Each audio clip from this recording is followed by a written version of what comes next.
Bienvenue au Salon Création et Savoir-faire 2015 qui, comme chaque année, s'est déroulé porte de Versailles à Paris. Le Salon Création et Savoir-faire, c'est le temple du do-it-yourself et du loisir créatif. Chaque année, plus de 70 000 personnes se déplacent pour découvrir les nouvelles tendances, les créateurs du moment et tester les dernières techniques grâce aux nombreux ateliers proposés. Le salon s'articule autour de 5 grands pôles: mode et customisation, maison et idées bricots, aiguilles et tradition, papier scrap et couleurs, et idées gourmandes. Canal DIY vous emmène à la découverte de cette nouvelle édition et vous fait partager ses coups de cœur. On commence notre visite par le stand Marie-Claire Idée, partenaire historique du salon, à la rencontre de sa rédactrice en chef qui nous livre ses impressions sur cette édition 2015. Nous sommes partenaires déjà depuis de nombreuses années et nous allons y être encore pendant un certain nombre d'années. Et même si cette année c'est un petit peu, je dirais que l'ambiance extérieure au salon est morose, dans le salon elle est formidable et tout se passe bien et tous les gens sont contents d'être là. Je pense que par rapport au loisir créatif, entre guillemets, le do-it-yourself, je pense qu'on arrive à des choses, les gens ont besoin de choses beaucoup plus rapides à faire et on est moins dans des longues choses à broder pendant longtemps, on est dans des stylos 3D pour fabriquer des choses et tout doit être assez ludique et assez... mais tout est ouvert. Tout est effectivement ouvert avec les 500 ateliers mis en place pendant les 5 jours du salon. L'occasion de s'initier à de nouvelles disciplines dans une ambiance toujours détendue.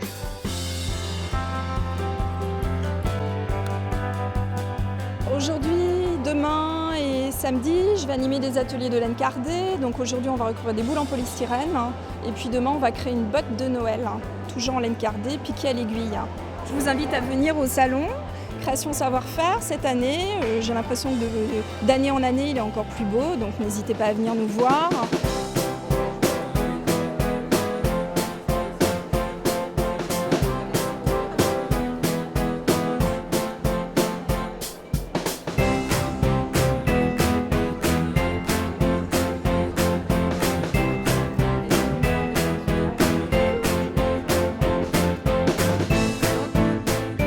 Après ce petit détour par le marché de Noël et les ateliers enfants, voici notre premier coup de cœur.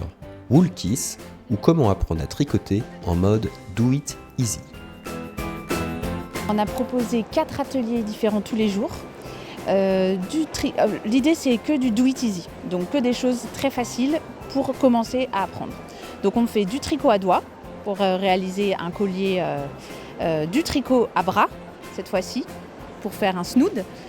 Des kits débutants au crochet, donc là on apprend à faire un panier et on fait aussi du tricotin pour faire des mots en laine pour décorer une chambre d'enfant, un bureau, etc. Après le tricot, le tissage, avec 2 créatrices particulièrement inspirées, Jésus Sauvage et Julie Robert. J'ai fait un voyage en Islande en 2013 qui a été absolument magique et j'ai voulu un peu transposer ce que j'avais vu là-bas. Donc je me suis dit, est-ce que je me remets à la peinture ou pas? Et finalement, j'ai pris un peu ce qui était la tradition du pays, c'est la laine. Et en cherchant sur Internet, j'ai trouvé le tissage et depuis, je me suis jamais arrêtée. En fait, maintenant, voilà, c'est mon quotidien.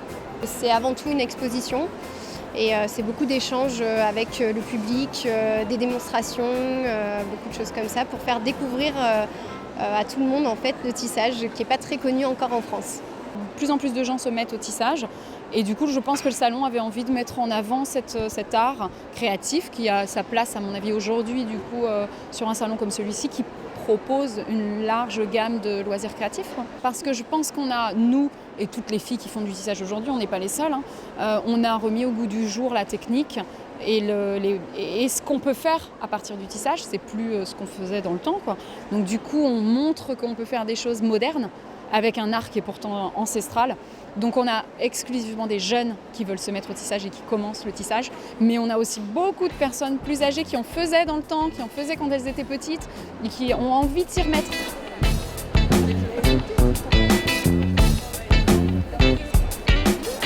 On enchaîne avec les brodeuses parisiennes et leur univers délicieusement rétro.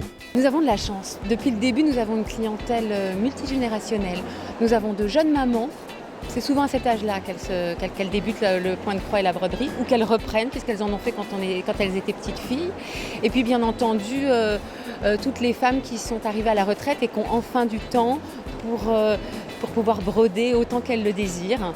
Et on a quelques petites filles de 12-13 ans qui s'amusent bien avec nos modèles, puisque nous avons des modèles vraiment pour débutants et des modèles plus experts, plus difficiles, mais toujours avec du plaisir. Et oui, la couture, c'est tendance. Elle se rajeunit et conquiert un public toujours plus large. Il n'y a plus cette image de la bonne maman de famille qui coud uniquement des pièces utiles parce qu'il faut habiller sa famille et ses enfants. Là, on coud pour le plaisir. Donc oui, ça devient tendance. Rencontre maintenant avec une créatrice textile de grand talent qui propose des kits accessibles à tous. On peut imprimer maintenant des images assez facilement. Donc j'ai fait imprimer des images de ma création qui sont déjà brodées, qui sont imprimées sur un tissu facile à travailler. Et les brodeuses n'ont plus qu'à suivre les broderies déjà faites. C'est un petit peu comme si vous faites du coloriage. Une fois que l'on a son image, on la sort du sachet, on la prend entre les doigts et avec tout le matériel qui est présenté ici dans un kit, vous pouvez commencer à broder. Broder les boutons de rose, broder le cadre, les cheveux, etc. En cette période hivernale, on est allé faire le plein de couleurs chez Odile Bailleul. C'est le maître mot de la collection, c'est beaucoup de couleurs, des fleurs, de la gaieté, un univers assez exubérant. C'est inspiré beaucoup des folklores des pays de l'Est, un peu de Chine, tout ce qui est art populaire m'intéresse. Et je mixe tout ça avec des couleurs vives pour avoir ma propre touche. Ça fait du bien, regardez autour de vous, là en hiver, tout est noir, tout est marron, gris et triste. Et les gens, quand ils arrivent ici, sont ravis de trouver de la couleur, de la bonne humeur. Ça fait du bien au moral, la couleur, on en a besoin. Et pourquoi pas confectionner vous-même les doudous pour vos enfants ? C'est le concept original de la Sardine Shop. La sardine, c'est dans une boîte, comme ça. Vous avez tout pour réaliser un doudou. Le patron, avec des notices d'explication, les tissus, le fil à broder, la feutrine et le rembourrage. On passe à l'univers déco avec des guirlandes en origami. Nous créons des modèles, donc tous les ans on change notre collection, on fait des associations de papier, donc de papier japonais et de papier népalais. Et le concept, donc on fournit dans le kit le papier avec la guirlande et le système de fixation, donc du cube ou du lotus sur la guirlande électrique. Le cube, c'est un pliage vraiment facile et c'est très relaxant. C'est un moment de détente qu'on peut aussi partager entre amis ou aussi avec des enfants. Et même les papiers peints se mettent au DIY. C'est une technique qui date du XVIIe siècle, le papier peint à la colle, que je fais de manière un peu plus contemporaine. Donc ça, c'est le papier à la colle et ça, c'est un papier peint à l'huile. La peinture à l'huile que je dissous dans de la térébenthine, où là, on peut avoir des effets plus... on peut avoir des formes géométriques qu'on ne peut pas avoir avec le papier à la colle. Dans le papier à la colle, on peut faire plusieurs motifs, on peut faire ce genre-là, on peut faire ici travailler à l'éponge, moucheter, on peut faire les rayures de plusieurs couleurs, on fait un passage, deux passages, trois passages pour avoir plusieurs couleurs. Il faut avoir un peu le sens des couleurs, mais sinon c'est effectivement, en fait c'est une technique assez simple. Bon, ce qu'il y a, c'est que ça semble toujours très simple de faire des lignes comme ça. Donc quand on apprend, avant d'arriver à faire des lignes parfaitement droites, évidemment, il faut quand même un peu d'exercice. Parce que ça reste un métier. Un arrêt chez Fiskars qui propose toujours plus de nouveaux outils pour vous accompagner dans vos créations. On a deux actualités pour la fin d'année. Tout d'abord, on a une nouvelle gamme de perforatrices pour les matériaux rigides et épais.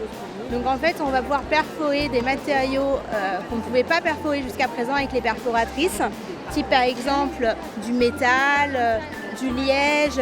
On va même pouvoir perforer du simili-cuir par exemple. Donc vraiment des matériaux qu'on ne pouvait jusqu'à présent pas utiliser avec les gammes de perforatrices présentes sur le marché. On a aussi une effervescence des mix média et de l'upcycling. On veut recycler les matériaux du quotidien Et du coup, pour répondre à cette demande, on a en effet développé un produit capable d'avoir une capacité de perforation plus importante.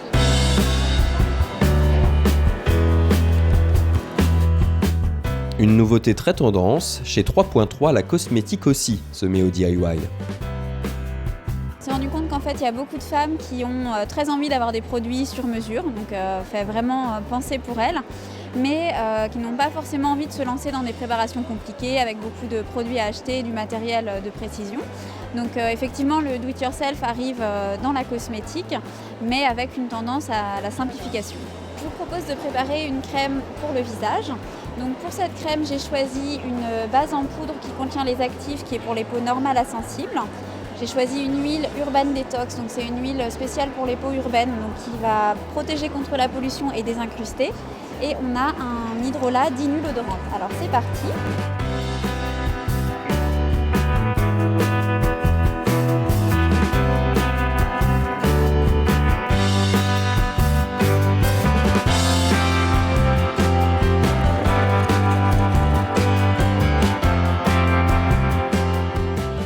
Ma recette est terminée.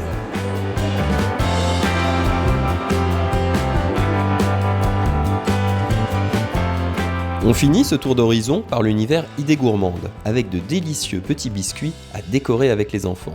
C'est la jolie idée de Little Lolette. Little Lolette, en fait, ce sont des kits de biscuits à décorer. Donc, vous avez dans chaque kit un biscuit qui est déjà tout prêt. On n'a pas besoin de cuisson. C'est un biscuit qui est fabriqué artisanalement en France, avec que des bonnes choses. Et vous avez avec ça des silos de glaçage de couleurs variées, des sachets de décoration sucrée, et vous vous amusez à faire une œuvre gourmande. Vous avez comme une feuille de dessin, en fait, sauf que c'est un biscuit. Donc, vous composez votre œuvre gourmande que vous dégustez après. Voilà, l'édition 2015 du Salon Création et Savoir-Faire s'achève. Rendez-vous en 2016 pour fêter les 20 ans du Salon.